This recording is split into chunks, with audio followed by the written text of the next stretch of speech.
नमस्कार और स्वागत है आपका हमारे चैनल में। तो साथियों, हाल ही में यूएन से एक ऐसी खबर आई है जिसे देखकर तो यही लग रहा है कि इंटरनेशनल लेवल पर अब ड्रामा स्टार्ट हो चुका है। इजराइल के जो परमानेंट एम्बेसडर है, ये सभी कंट्रीज को जिन्होंने वोटिंग करी है इजराइल के अगेंस्ट और फलस्तीन के सपोर्ट में, उन सभी कंट्रीज को ये कहते हैं शेम ऑन यू, यानी कि तुम शर्म करो, सबके सब एक आतंकवादी देश को यूएन में जगह दे रहे हो। ये बात कही है इजराइल के एम्बेसडर ने दुनिया के सामने, वो भी यूनाइटेड नेशन की जनरल काउंसिल के अंदर। और ये बात उन्होंने किसे कही है? उन तमाम देशों को जिन्होंने फलस्तीन को एक देश बनाने के लिए आज वोटिंग करी है, वोटिंग में फलस्तीन का साथ और इजराइल के खिलाफ वोट किया। और इनमें से एक देश भारत भी था, जी हां, जिसने इजराइल के खिलाफ जाकर फिलिस्तीन का साथ दिया और उसे एक ऑफिशियल तौर पर यूनाइटेड नेशन का सदस्य बनाने की मांग करी। लेकिन इजराइल ने ऐसा कहा क्यों? भारत क्यों इजराइल के खिलाफ गया और फिलिस्तीन यूएन का आधिकारिक देश बनने के लिए इतना उतावला क्यों है? और अब देश क्यों चाहते हैं कि फिलिस्तीन यूएन का सदस्य बन जाए? क्योंकि अगर ऐसा हुआ तो इजराइल के भविष्य के लिए एक बहुत बड़ा संकट होगा, एक बहुत बड़ा थ्रेट भी हो सकता है। ये सारी चीज मैं आपको बताऊंगा विस्तार से, लेकिन आगे बढ़ने से पहले आपसे रिक्वेस्ट है कि आप चैनल को सब्सक्राइब जरूर कर लीजिए।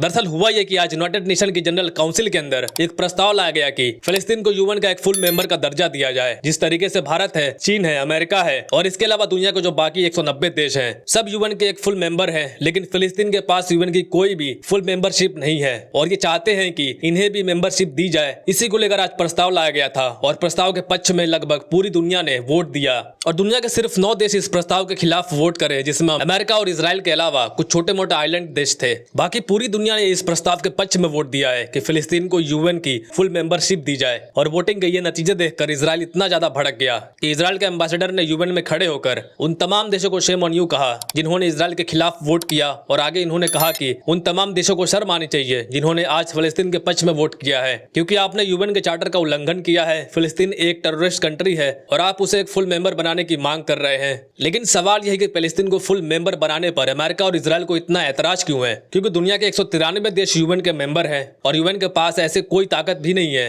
कि वो यहीं पर युद्ध रुकवा सके, क्योंकि दुनिया में इतने युद्ध चल रहे हैं, यूएन एक में भी कामयाब नहीं हो पाया है। तो वैसे में फिलिस्तीन अगर यूएन का मेंबर बन भी जाता है तो क्या जाता है? तो इसका जवाब यह है कि दरअसल आप जब एक सदस्य बन जाते हैं यूएन के ऑफिशियल तौर पर, तो फिर आप पर अटैक करना बहुत मुश्किल हो जाता है, आपके देश पर अटैक करना बहुत मुश्किल हो जाता है, क्योंकि फिर आपके खिलाफ जितने भी हमले होते हैं वो सारे के सारे यूएन में जाते हैं। और फिर जो देश आप पर हमला कर रहा है उसके खिलाफ यूनाइटेड नेशन की सैंक्शंस लगते हैं, जो वर्ल्ड में सबसे ज्यादा टफ माने जाते हैं, जैसे कि सैंक्शंस उत्तर कोरिया और ईरान जैसे देश पर लगाए गए हैं। इतना ही नहीं, आपके खिलाफ हमला करने वालों को जवाब देने पड़ते हैं। और दुनिया के 193 देशों की सबसे बड़ी बात यह है कि एक बार जब आप यूएन के सदस्य बन जाते हैं तो आपको खत्म करना बहुत ज्यादा मुश्किल हो जाता है। और ये इजराइल को भली भांति पता है कि अगर फिलिस्तीन नाम का देश उभर जाता है, यूएन में उसको परमानेंट मेंबरशिप मिल जाती है, तो ऐसी स्थिति में उसे खत्म करना एकदम इम्पॉसिबल हो जाएगा। और जो इजराइल का एक गोल है कि फिलिस्तीन को पूरी तरीके से खत्म करके एक ग्रेटर इजराइल बनना, वो सपना भी चूर चूर हो जाएगा। इसलिए इजराइल नहीं चाहता है कि फिलिस्तीन एक कंट्री बने।